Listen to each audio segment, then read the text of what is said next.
അസ്സലാമു അലൈക്കും വറഹ്മത്തുള്ളാഹി തആല വബറകാതുഹു. ഷെഫി ഉസ്താദ് അന്ന് ആദ്യമായി അതാ പുതിയ ഡ്യൂട്ടിക്ക് കയറുകയാണ്. അതെ, അറബിയുടെയും അറബീച്ചിയുടെയും പുന്നാര മകൾ സഹ്റ ബത്തൂലിനെ അതാ ആദ്യമായി ഷെഫി ഉസ്താദ് അവളുടെ സ്കൂളിലേക്ക് കൊണ്ടുവിടാൻ വേണ്ടി പോവുകയാണ്. ഫിലിപ്പീൻസ് പെണ്ണ് അതാ നാളെയാണ് പോകുന്നത്. അതിനു മുമ്പായിട്ട് കുറച്ച് നിർദ്ദേശങ്ങളും കാര്യങ്ങളും നൽകുന്നു. ഒരു ദിവസം ഫിലിപ്പീൻസ് പെണ്ണ് അതാ ഷെഫി ഉസ്താദിന്റെ വാഹനത്തിൽ സഹ്റയുടെ കൂടെ കയറുന്നുണ്ട്. കാരണം അവളുടെ സ്കൂള് കാര്യങ്ങൾ എല്ലാം പറഞ്ഞു കൊടുക്കുവാനൊക്കെ വേണ്ടിയിട്ടൊക്കെ. അന്ന് ഷെഫി ഉസ്താദും സഹ്റ ബത്തൂലും സുലൈഖയും അതാ അവിടെ നിന്ന് സ്കൂളിലേക്ക് പോവുകയാണ്. പോകുന്നതിന് മുമ്പായിട്ട് ഉമ്മയെ ഒന്ന് വിളിക്കണമെന്ന് തോന്നി. പക്ഷെ ഉമ്മയുടെ ഫോൺ അപ്പോഴും സ്വിച്ച് ഓഫ് ആയിരുന്നു. ഉസ്താദിന്റെ മനസ്സിൽ ഭീതി കൂടി വന്നു. നേരെ സീനത്തിന് വിളിച്ച് കാര്യം പറഞ്ഞു. സീനത്തെ, ഉമ്മാന്റെ ഫോൺ എന്താ ചാർജ് കയറുന്നില്ലേ? അത് ചാർജ് കയറൽ കുറച്ച് കുറവാതുകൊണ്ട് ഞാൻ കുറേ കുത്തിവെച്ച് നോക്കി. പക്ഷെ ഒരിക്കൽ പോലും അവളത് കുത്തിവെച്ചിരുന്നില്ല. എങ്കിലും പതുക്കെ പതുക്കെ ഉമ്മ അവിടെ നിന്ന് എഴുന്നേറ്റിരുന്നു. ഉമ്മക്ക് സുഖമില്ല എങ്കിലും ഉമ്മ അസുഖത്തെ ഒരുപാട് ദിക്റുകളും സ്വലാത്തുകളും ചൊല്ലിക്കൊണ്ടും ഖുർആൻ പാരായണം ചെയ്ത് വെള്ളം കുടിച്ചുകൊണ്ടും കുറേയൊക്കെ ഉമ്മയുടെ അസുഖമിത ഭേദമായി തുടങ്ങുകയാണ്. പതുക്കെ ഉമ്മ എഴുന്നേറ്റു. യാ അല്ലാ, ഒരു ഗുളിക പോലും എൻ്റെ മരുമകൾ എനിക്ക് നൽകിയില്ല. എന്നാലും അൽഹംദുലില്ലാ, പടച്ച റബ്ബിൻ്റെ അനുഗ്രഹം കൊണ്ട് എനിക്ക് എഴുന്നേറ്റ് നിൽക്കുവാനിതാ സാധിച്ചിരിക്കുന്നു. ആ രാവിലെ ഉമ്മ അതാ കിച്ചണിലേക്ക് ചെന്നപ്പോൾ ശരിക്കും സീനത്തെ ഞെട്ടിപ്പോയി. ഓ, തള്ള നീച്ചോ? ഇതുവരെ കിടപ്പിലായപ്പോൾ ഒന്നും അറിയണ്ടില്ലായിരുന്നു. ആയിക്കോട്ടെ, ഇനി വെച്ചിണ്ടായിക്കോട്ടെ, ഇനി ഇങ്ങനെ ഫുഡ് ഓർഡർ ചെയ്ത് കഴിക്കണ്ടല്ലോ. അവൾ അറിയാത്ത രീതിയിൽ സ്നേഹത്തോടെ വിളിക്കുന്നു. ഉമ്മ, സുഖായോ? ഓ, സമാധാനമായി നിങ്ങൾ എണീറ്റത് കണ്ടപ്പോൾ. ഉമ്മക്ക് നല്ല ടെൻഷൻ ഉണ്ടായിരുന്നു. കാരണം ഒരു ഗുളിക പോലും അവൾ തന്നില്ല, തന്നെ ഒന്ന് ആശ്വസിപ്പിക്കുക പോലും ചെയ്തില്ല. വളരെയധികം ദേഷ്യത്തോടെയായിരുന്നു അവൾ എന്നോട് പെരുമാറുന്നത്. ആ കാര്യത്തിൽ ഉമ്മക്ക് ടെൻഷൻ ഉണ്ടായിരുന്നു. എങ്കിലും ഉമ്മ വിചാരിച്ചു, തൻ്റെ മകൻ്റെ ഭാര്യയല്ലേ, അവർ നന്നായി ജീവിക്കട്ടെ എന്ന് കരുതിയിട്ട് അവളുടെ വിളിക്ക് ഉമ്മ ഉത്തരം കേട്ടു. ആ മോളെ, ഉമ്മക്ക് സുഖമുണ്ടോ? ആ മോളെ, ഇപ്പോൾ കുഴപ്പമില്ല, അൽഹംദുലില്ലാ, കുറേ റാഹത്തായി. ആ ഉമ്മ, പിന്നെ ഷെഫിക്ക വിളിച്ചിരുന്നോ? മോളെ വിളിച്ചോ? എൻ്റെ ഫോണൊക്കെ എവിടെടി? ഫോൺ എന്താണെന്നവ ചാർജ് കയറുന്നില്ല. അവൾ അത് ഒളിപ്പിച്ചു വെച്ചതായിരുന്നു. ഒരിക്കലും തൻ്റെ ഭർത്താവ് ഉമ്മക്ക് വിളിക്കരുത്, ഉമ്മക്ക് വിളിച്ചു കഴിഞ്ഞാൽ എല്ലാം ഉമ്മ പറയും എന്നതുകൊണ്ട് തന്നെ ഉമ്മ, ഞാൻ ഇങ്ങനെ ഷെഫിക്കാനോട് കാര്യങ്ങൾ പറയായിരുന്നു. ഉമ്മാൻ്റെ ഫോണിന് ഞാൻ ഇതെല്ലാം കുത്തി വെച്ചിക്കണ്. ഉമ്മ, ഇതാ ഇപ്പോൾ കുറച്ച് കയറുന്നുണ്ട് കേട്ടോ, ഭാഗ്യം, അല്ലെങ്കിലും അങ്ങനെ തന്നെയാണ്. ഉമ്മ, ഇതാ ഇക്ക വിളിക്കുന്നു. ഇതാ വീണ്ടും വിളി തുടങ്ങിയോ? ഇതാ അമ്മ. അല്ല, ഹലോ മോനെ. ഉമ്മ, അസ്സലാമു അലൈക്കും. എങ്ങനെയുണ്ട് ഉമ്മ നിങ്ങൾക്ക്? മോനെ, കുഴപ്പമില്ല. ഇപ്പോൾ ഉമ്മ ഹോസ്പിറ്റലിൽ പോയില്ലേ? ഹോസ്പിറ്റലിലോ? അല്ല, അവൾ പറഞ്ഞല്ലോ ഹോസ്പിറ്റലിൽ കൊണ്ടുപോകാൻ നിൽക്കുകയെന്നൊക്കെ. മോനെ, ഇനി മരുമകളെ കുറ്റപ്പെടുത്തണ്ട എന്ന് കരുതിയിട്ട് ഉമ്മ അപ്പോഴും താഴ്ന്നു തന്നെയാണ് നിന്നത്. ഉമ്മ പറഞ്ഞു, മോനെ അത് അപ്പോഴേക്കും മാറി, കുഴപ്പമില്ല. ഉമ്മ മെഡിസിനൊക്കെ ശരിക്കും കഴിച്ചോളൂ കേട്ടോ. പിന്നെ സുഖമില്ലെങ്കിൽ പോണട്ടോ, എന്തുണ്ടെങ്കിലും വിവരം അറിയിക്കുക. അല്ല ഉമ്മ, നിങ്ങൾ ഫോൺ എന്താ ചാർജ് കയറുന്നില്ലേ? മോനെ, എനിക്ക് കുത്തിവെക്കാനൊന്നും കഴിഞ്ഞിട്ടില്ലായിരുന്നു. അപ്പോൾ ഉമ്മ സാറില്ല, കുഴപ്പമില്ല ഇൻഷാ അല്ലാ. ഉമ്മ, പിന്നെ ഉമ്മാക്കും വേറെ ഫോണ് കൊടുത്തേക്ക് കേട്ടോ, ചാർജ് കയറുന്നില്ലെങ്കിലേ. മോനെ, അതിനങ്ങനത്തെ കുഴപ്പമൊന്നുമില്ലല്ലോടാ എൻ്റെ കുട്ടി.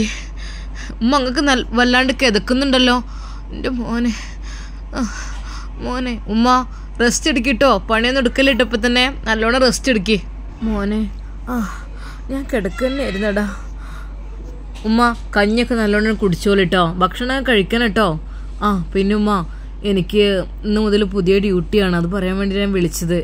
മോനെ, ഉമ്മ, ഇവിടുത്തെ അറബി പെൺകുട്ടിയുണ്ട്, സഹ്റ ബത്തൂൽ എന്നാണ് പേര്. ആ കുട്ടിയെ സ്കൂളിൽ കൊണ്ടുവിടണം, അതുപോലെ തിരിച്ചു കൊണ്ടുവരണം, അതാണ് എൻ്റെ ഡ്യൂട്ടി. മോനെ, പഠിച്ച റബ്ബ് കാത്ത് രക്ഷിക്കട്ടെ എൻ്റെ കുട്ടിയെ. മോനെ, ശ്രദ്ധിക്കണം കേട്ടോ, സൂക്ഷിക്കണം കേട്ടോ. ആയിക്കോട്ടെ, എൻ്റെ കുട്ടി പോയി നന്നായിട്ട് വരി. മോളെ, സീനത്ത് അത് ഓടി വരുന്നു. എന്താ കഴിഞ്ഞോ? മോളെ നോക്കടി, മോനും എന്താ ചോദിച്ചോക്ക്. ഹലോ, എന്തെങ്കിലും പറഞ്ഞത്? അല്ലേ, എനിക്കിന്ന് ഡ്യൂട്ടിയിൽ കുറച്ച് മാറ്റങ്ങളുണ്ടെന്ന്. എന്ത് ഡ്യൂട്ടി ആയാലും വേണ്ടില്ല, നല്ല ക്യാഷ് കിട്ടുന്ന ഡ്യൂട്ടിക്ക് പൊയ്ക്കോളിട്ടോ. പിന്നെ കുറച്ച് ടൈം ഉണ്ടെങ്കിലൊന്നും കുഴപ്പമില്ല, ക്യാഷ് എത്രമാത്രം കിട്ടണ അത്ര ഡ്യൂട്ടി ചെയ്തോളി, അതിനും വേണ്ടിയിട്ടല്ല നമ്മൾ അവിടെ പോയി നിൽക്കുന്നത്. സ്നേഹത്തോടെ അതാ അഭിനയിക്കുന്നു അവൾ. ഇക്ക എന്താണ് ഡ്യൂട്ടി? പുതിയ ഡ്യൂട്ടിയിലേക്ക് കയറില്ലേ? എൻ്റെ ഡ്യൂട്ടി എന്ന് വെച്ചാലേ പിന്നെ സീനത്തെ ഉമ്മയെ നല്ല രീതിയിൽ ശ്രദ്ധിക്കട്ടോ, കുഴപ്പമൊന്നുമില്ല നോക്കിട്ടോ. ഉമ്മയുടെ പ്രാർത്ഥന കൊണ്ടാണ് നമുക്ക് ഇങ്ങനെയൊക്കെ ലഭിക്കുന്നത്. ഇക്ക നിങ്ങൾ എന്തൊക്കെയാ പറയുന്നത്? എനിക്കിന്ന് പുതിയ ഡ്യൂട്ടി കിട്ടി. എന്താ? അറബിയുടെ മോളെ സ്കൂളിലേക്ക് തിരിച്ചു കൊണ്ടുവരിക. ഓഹോ അതാണല്ലേ. ചെറിയ കുട്ടിയായിരിക്കില്ല. 18 വയസ്സായി. 18 വയസ്സോ? അയ്യേ, 18 വയസ്സുള്ള കുട്ടികളൊക്കെ ഇങ്ങനെ കൊണ്ടിടുക നിങ്ങളെ പണി? ആഹാ, തരക്കിടില്ലല്ലോ നിങ്ങളെ ഡ്യൂട്ടി. അറബിനോട് നിങ്ങൾ പറയും അതൊന്ന് മാറ്റി തരാനേ, അതൊന്നും നടക്കുന്ന കേസല്ല പറയും. അതെന്താ? അല്ല ഒന്നുമില്ലേ, അതൊക്കെ വലിയ പ്രശ്നമായി തീരും, അതിനൊന്നും ആദ്യം തന്നെ നിൽക്കണ്ട. അവളുടെ ആ ഒരു മറുപടി ശരിക്കും ഉസ്താദിനെ വല്ലാതെ അങ്ങ് വിഷമിപ്പിച്ചു. സീനത്തെ അങ്ങനെയല്ല, ഇത് അത്രക്കാരൊന്നല്ല. ഹിജാബ് നിഖാബ് ധരിക്കാതെ അവർ പുറത്തിറങ്ങില്ല. അത്രക്കും നല്ല കുട്ടികളാണ്. ഒരിക്കലും നമ്മളെ നാട്ടിലത്തെ പോലെയൊന്നും അങ്ങനെയൊന്നും. ഓ എന്തായാലും വേണ്ടില്ല, ഒരു പെണ്ണല്ലേ സാധനം. അതെ, നമ്മളിവരെ കുറിച്ചങ്ങ് തെറ്റായ രീതിയിലൊന്നും ചിന്തിക്കാൻ പാടില്ല കേട്ടോ. നമ്മളെപ്പോഴും അവരെ കുറിച്ച് നല്ലത് മാത്രമേ ചിന്തിക്കാൻ പാടില്ല. നമ്മളങ്ങനെ നമ്മുടെ ചിന്താഗതി നമ്മൾ മാറ്റാൻ പാടില്ല. കാരണം എൻ്റെ ഡ്യൂട്ടി എന്ന് വെച്ചാൽ ആ കുട്ടിയെ കൊണ്ടുവരിക, അതുപോലെ തിരിച്ചു ആക്കുക, അങ്ങനെയുള്ള ഉത്തരവാദിത്തം മാത്രമാണ് ഉള്ളത്. അല്ലാതെ നീ വിചാരിച്ച പോലെ എന്തായാലും വേണ്ടിയില്ല, നടക്കട്ടെ. പിന്നെ കണ്ടറിന് പൈസ ചോദിച്ചോണ്ടിട്ടോ, ക്യാഷ്. നിനക്ക് ഇതിൻ്റെ ചിന്ത മാത്രമേ ഉള്ളൂ അല്ലേ? എനിക്ക് എത്ര ചിലവാണ്. അപ്പോൾ ഉമ്മാനെ ഹോസ്പിറ്റലിൽ കൊണ്ടുപോയ ചിലവ് അതൊക്കെ ഉണ്ട്. അപ്പോൾ ഉമ്മ പറഞ്ഞല്ലോ ഹോസ്പിറ്റലിൽ കൊണ്ടുപോയിട്ടില്ലാന്ന്. ഉമ്മാക്ക് ഓർമ്മയില്ലപ്പേ, കഴിഞ്ഞൊന്നും ഓർമ്മയില്ലാതൊക്കെയാണ്. ഉമ്മാനെ നല്ല പ്രൈവറ്റ് ഹോസ്പിറ്റലിലാണ് കൊണ്ടുപോയത്. ഉമ്മാനെ പ്രൈവറ്റ് ഹോസ്പിറ്റലിൽ കൊണ്ടുപോയിട്ട് ഉമ്മാക്ക് അതൊന്നും ഓർമ്മയില്ല. എത്ര പൈസ ആയിരുന്നു അവിടെ പോയി, ഗ്ലൂക്കോസ് കയറ്റലും മെഡിസിനും കാര്യങ്ങളും. കയ്യിലുള്ള പൈസയൊക്കെ എങ്ങനെ നിങ്ങൾ കുറച്ചും കൂടി പൈസ വിടിട്ടോ. കയ്യിലുള്ള പൈസ ഒരുപാട് കഴിഞ്ഞിക്കണ്. ഉമ്മയെക്കുറിച്ച് കളവ് പറഞ്ഞ് വീണ്ടും മരുമകള് അങ്ങനെ അതാ ഷെഫി ഉസ്താദിന്റെ കയ്യിൽ നിന്ന് പൈസ വാങ്ങാൻ വേണ്ടി നിൽക്കുന്നു. എന്നാലും ഉമ്മ എന്താ അങ്ങനെ പറഞ്ഞത്? പാവം ഉമ്മാക്കിനെ പനിച്ച് ഓർമ്മശക്തി അങ്ങനെ നഷ്ടപ്പെട്ടോ എന്തോ എനിക്കറിയുന്നില്ല. അതെ, വേഗം വിടിട്ടോ. പൈസ കഴിഞ്ഞു തുടങ്ങിക്കഴിഞ്ഞ് വീട്ടിലത്തെ ചിലവിനെ കാര്യങ്ങൾക്ക് എൻ്റെ ഫീസ് എല്ലാത്തിനും വേണം. അറബി നൽകിയ ആ ഒരു ക്യാഷിൽ നിന്ന് കുറച്ച് അതാ അപ്പോൾ തന്നെ ഷെഫി ഉസ്താദ് വിട്ടുകൊടുക്കുന്നു. അങ്ങനെ പൈസ വരട്ടെ, എന്തെങ്കിലുമൊക്കെ കളവൊക്കെ പറഞ്ഞിട്ട് കുറച്ച് പൈസ അങ്ങോട്ട് കൈക്കലാക്കണം. എന്നിട്ട് എൻ്റെ അക്കൗണ്ട് അങ്ങോട്ട് ഫിനിഷ് ചെയ്യണം. എൻ്റെ അക്കൗണ്ടിൽ ക്യാഷൊക്കെ ഉണ്ട്, ഒന്നും അത് പോയിട്ടൊന്നുമില്ല. വെറുതെ ഫീസ് കാര്യം പറഞ്ഞിട്ട് ഓരോ കളവ് പറഞ്ഞ് ഞാൻ വാങ്ങാണ്. എന്നിട്ടുണ്ട് ഒരു പരിപാടി.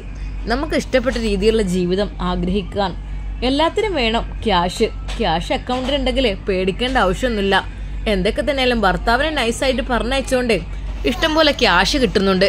ഷെഫി ഉസ്താദ് പാവം, അവരെ ബുദ്ധിമുട്ടിക്കണ്ട എന്ന് കരുതിയിട്ട് ക്യാഷുമെല്ലാം അയച്ചു കൊടുക്കുന്നു. കുറച്ചു കഴിഞ്ഞപ്പോൾ അതാ സുലേഖ എന്ന ഫിലിപ്പൈൻസ് പെണ്ണ് വിളിക്കുന്നു. ഷെഫീഖ് പോകാം. പെട്ടെന്നാണ് ഷെഫി ഉസ്താദ് ആ ഒരു കാഴ്ച കണ്ടത്. അതെ, വളരെയധികം മനോഹരമായൊരു പെൺകുട്ടി എന്ന് പറയുവാൻ പറ്റില്ല. കാരണം കണ്ണുവരെ മറയുന്ന രീതിയിലുള്ള നിഖാബാണ് അവൾ ധരിച്ചിരിക്കുന്നത്. ഫിലിപ്പീൻസ് പെണ്ണ് ആ ഒരു പെണ്ണിന്റെ കൈ പിടിച്ചുകൊണ്ട് അതാ വാഹനത്തിനടുത്തേക്ക് വരുന്നു. ഷെഫി ഉസ്താദ് പുതിയ വണ്ടിയിൽ അതാ കയറുന്നു. അറബിയും അറബിച്ചിയും അങ്ങോട്ട് കടന്നു വരുന്നു. ഷെഫീഖ്, ഇവളുടെ കാര്യം വളരെയധികം സേഫ്റ്റിയായി നോക്കണം എന്നും പ്രത്യേകമായി ഏൽപ്പിക്കുന്നു. അങ്ങനെ ഫിലിപ്പൈൻസ് പെണ്ണും സഹർ ബത്തൂലും വാഹനത്തിൽ കയറുന്നു. ഷെഫി ഉസ്താദിന്റെ ഹൃദയം ഇടിച്ചുകൊണ്ടിരിക്കുന്നു. പഠിച്ചോനെ, ആദ്യമായിട്ടാണ് ഇവിടുത്തെ ലേഡീസിനെ കയറ്റി ഞാനിങ്ങനെ പോകുന്നത്. അതും ഇവിടുത്തെ മകളെ വളരെയധികം സുരക്ഷിതമായി കൊണ്ടുപോകണം, തിരിച്ചു കൊണ്ടുവരണം എന്നുള്ള ഡ്യൂട്ടിയാണ് എനിക്കുള്ളത്. സത്യം പറഞ്ഞാൽ ഞാനാകെ പേടിച്ച പോലെ, എനിക്കാകെ ടെൻഷൻ ആവുകയാണ്. ബിസ്മില്ലാഹി തവക്കൽതു അലല്ലാഹ് എന്ന് പറഞ്ഞുകൊണ്ട് ഡ്രൈവിംഗ് സീറ്റിൽ ഷെഫി ഉസ്താദ് കയറിയിരുന്നു. അവരോടെല്ലാം സലാം പറഞ്ഞുകൊണ്ട് അതാ യാത്ര പോകുന്നു. എന്തൊക്കെയോ ഒരു പേടി, എന്തൊക്കെയോ ഒരു ഹൃദയത്തിന് ഒരു മിടിപ്പ് കൂടുതൽ, എന്തൊക്കെയാണെന്ന് അറിയുന്നില്ല എനിക്ക്. പഠിച്ചോനെ നീ കാക്ക്.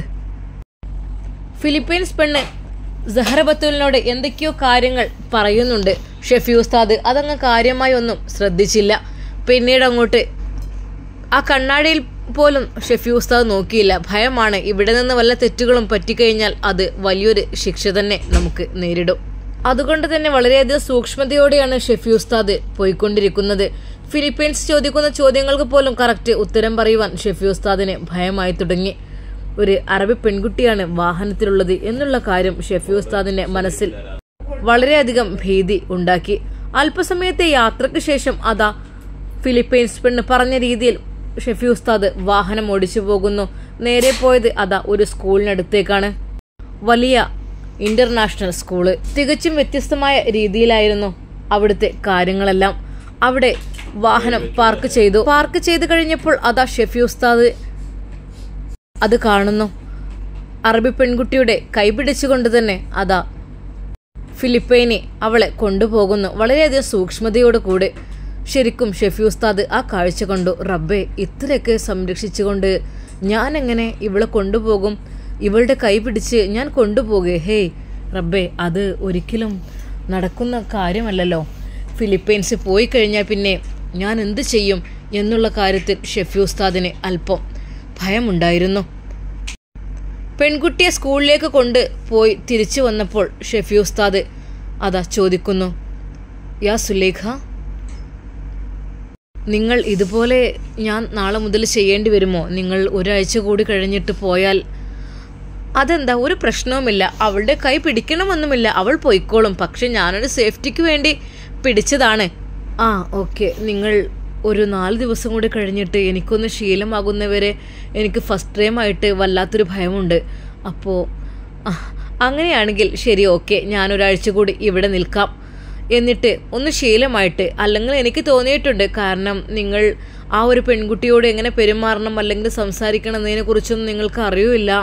അപ്പോൾ എന്തൊക്കെ തന്നെയാലും വേണ്ട, ഈ ഒരാഴ്ച കൂടെ ഞാൻ നിന്നോളാം, കുഴപ്പമില്ല. നിങ്ങൾക്ക് ഭയമാണെങ്കിൽ താങ്ക് യു, ഒരുപാട് താങ്ക് യു, ശുക്രൻ എന്ന് പറഞ്ഞുകൊണ്ട് അതാ ഷെഫി ഉസ്താദ് ഫിലിപ്പൈൻസ് പെണ്ണിനോട് നന്ദി പറയുന്നു. കാരണം ശരിക്കും പറഞ്ഞാൽ ഭയമായിരുന്നു. അങ്ങനെ ഒരു പെൺകുട്ടി എന്തെങ്കിലുമൊക്കെ പറ്റിക്കഴിഞ്ഞാൽ റബ്ബേ, അതിന് സമാധാനം ഞാൻ പറയേണ്ടി വരും എന്നുള്ള രീതിയിലായതുകൊണ്ട് ഷെഫി ഉസ്താദിന് അല്പം ഭയമുള്ളത് കൊണ്ടായിരുന്നു അങ്ങനെ പറഞ്ഞിരുന്നത്. അപ്പോഴാണ് ഷെഫി ഉസ്താദിന് ശ്വാസം നേരെ വീണത്. കാരണം മറ്റൊന്നുമല്ല, അല്ലാത്ത പക്ഷം എനിക്ക് വളരെയധികം പേടി അനുഭവപ്പെടും. ഇതിപ്പോൾ എനിക്ക് വല്ലാത്തൊരാശ്വാസം. ഒരുപാട് അവരോട് നന്ദി പറയുന്നു. അങ്ങനെ അതാ തിരിച്ചവർ വീട്ടിലെത്തുന്നു. അപ്പോൾ തന്നെ ഫിലിപ്പൈൻസ് പെണ്ണ് പറയുന്നു, അത് 2 മണിക്ക് നമുക്ക് ഒന്നും കൂടെ പോകണം കേട്ടോ. രാവിലെ കൊണ്ടുപോക്കുക, പിന്നെ 2 മണിക്ക് തിരിച്ചു കൊണ്ടുവരും. ഏകദേശം ഒരു 1:30-1:45 മണിക്ക് കൊണ്ടുവരാം. ഷെഫി ഉസ്താദ് ശരിയെന്ന് പറഞ്ഞ് അതാ അകത്തേക്ക് പോകുന്നു. നേരിട്ട് ഉമ്മയുടെ കാര്യം പറയണം എന്ന് വിചാരിക്കുന്നു. അപ്പോൾ തന്നെ ഉമ്മയുടെ ഫോണിലേക്ക് വിളിക്കുന്നു. യാ ഉമ്മ, അസ്സലാമു അലൈക്കും. വഅലൈക്കും അസ്സലാം. ഉമ്മ, പിന്നെ ഇന്ന് ആദ്യമായിട്ട് പുതിയ ജോലി ഏറ്റെടുത്തു കേട്ടോ. അതായത് വീട്ടിലുള്ള അറബി പെൺകുട്ടി സഹർ ബത്തുൽ എന്ന പേരിലെ പെൺകുട്ടിയെ സ്കൂളിലേക്ക് കൊണ്ടുവിട്ടു. ഇനി ഇൻഷാ അല്ലാഹ് ഉച്ചയ്ക്ക് ശേഷം ഒരു 1:30 തിരിച്ചു കൊണ്ടുവരണം. ഉമ്മ ദുആ ചെയ്യണം കേട്ടോ, കുഴപ്പമൊന്നും ഇല്ലാതിരിക്കാൻ വേണ്ടിയിട്ട്. പൊന്നു മോനെ, ഉമ്മാൻ്റെ കുട്ടിക്കൊന്നും ഉണ്ടാവില്ല, എൻ്റെ ദുആ ഉണ്ട്. ഉമ്മ, നിങ്ങളുടെ ശബ്ദം എന്താ വല്ലാണ്ടിരിക്കുന്നു, ഇപ്പോഴും ശരിയായിട്ടില്ലേ? മോനെ, അതൊക്കെ മാറിക്കോളും, അള്ളാഹുവിൻ്റെ അനുഗ്രഹം കൊണ്ട്. അള്ളാഹു സുബ്ഹാനഹു വ തആല കാത്ത് രക്ഷിക്കട്ടെ. ഉമ്മയുടെ ആ ഒരു ദുആ ഷെഫി ഉസ്താദിൻ്റെ മനസ്സിൽ കുറച്ച് തണുപ്പുണ്ടാക്കി. ഷെഫി ഉസ്താദ് ഓരോന്ന് ആലോചിച്ചുകൊണ്ട് കിടന്നു. റഹ്മാനെ, എനിക്ക് അള്ളാഹുവെ ധൈര്യം നൽകണേ. സത്യം പറഞ്ഞാൽ ഡ്യൂട്ടി ഏറ്റെടുത്തതിന് ശേഷം ഷെഫി ഉസ്താദിൻ്റെ മനസ്സിൽ ഒരു ഹൃദയമിടിപ്പ് കൂടിയ പോലെ ഉണ്ടായിരുന്നു. എന്തെങ്കിലും സംഭവിക്കുമോ, തെറ്റെങ്ങാനും പറ്റിപ്പോവുമോ? അങ്ങനെ ആയിക്കഴിഞ്ഞാൽ പഠിച്ചോൻ എത്താലെ പോകുന്ന കേസാണ്, മറ്റൊന്നുമല്ല. പടച്ച റബ്ബ് കാത്ത് രക്ഷിക്കട്ടെ. ഷെഫി ഉസ്താദ് അല്പം ഉളൂഹ് ചെയ്ത് അല്പം ഖുർആൻ എടുത്ത് ഓതി മനസ്സിന് ഒരു ആശ്വാസം ലഭിക്കുവാൻ വേണ്ടിയിട്ട്. അന്ന് ക്ലാസ്സില്ലാത്ത ദിവസമായിരുന്നു. നാളെ മുതൽ ഓൺലൈനായിട്ട് ക്ലാസ് ഉണ്ട്. പിന്നെ അറബിച്ചിക്കുള്ള ആ ഒരു ക്ലാസ് ഇപ്പോൾ നൈറ്റിലേക്ക് ആക്കിയിട്ടുണ്ട്. ചുരുക്കി പറഞ്ഞാൽ പഠിപ്പിക്കുന്ന ജോലി തന്നെയാണ് നമ്മുടെ ഷെഫി ഉസ്താദിന് അവിടെയും കിട്ടിയത്. ഈ ഒരു ഡ്യൂട്ടി ഒഴികെ, അതും സ്വന്തം വാഹനത്തിൽ അറബി പെൺകുട്ടിയെ കൊണ്ടുപോയി കൊടുക്കുക, കൊണ്ടുവരിക എന്നുള്ള ഡ്യൂട്ടി മാത്രമേ പിന്നെ ഷെഫി ഉസ്താദിന് ഉണ്ടായിരുന്നുള്ളൂ. പടച്ച റബ്ബിനോട് ഷെഫി ഉസ്താദ് ഹംദ് പറഞ്ഞു. അൽഹംദുലില്ലാഹ് ഹംദൻ കസീറൻ ത്വയ്യിബൻ മുബാറക്കൻ. ഉസ്താദ് എന്നുള്ള ജോലിയിൽ നിന്ന് പെട്ടെന്ന് മാറ്റം വന്നപ്പോൾ വളരെയധികം വിഷമിച്ചിരുന്നു. എന്നാൽ അൽഹംദുലില്ലാഹ്, ഞാൻ ആഗ്രഹിച്ച രീതിയിലുള്ള ജോലി അല്ലാഹു സുബ്ഹാനഹു വ തആല എനിക്ക് നൽകിയിരിക്കുന്നു. റഹ്മാനെ, അല്ലാഹുവേ, നീ ബർക്കത്ത് ചൊരിയണേ അല്ലാ. ഷെഫി ഉസ്താദ് ഖുർആൻ പാരായണം ചെയ്ത് പടച്ച റബ്ബിനോട് ദുആ ചെയ്തു. ഇൻഷാ അല്ലാ നമുക്കിതിൻ്റെ ബാക്കി ഭാഗം നാളെ കാണാം. അതുവരേക്കും എല്ലാവർക്കും അസ്സലാമു അലൈക്കും വറഹ്മത്തുള്ളാഹി തആല വബറകാതുഹു.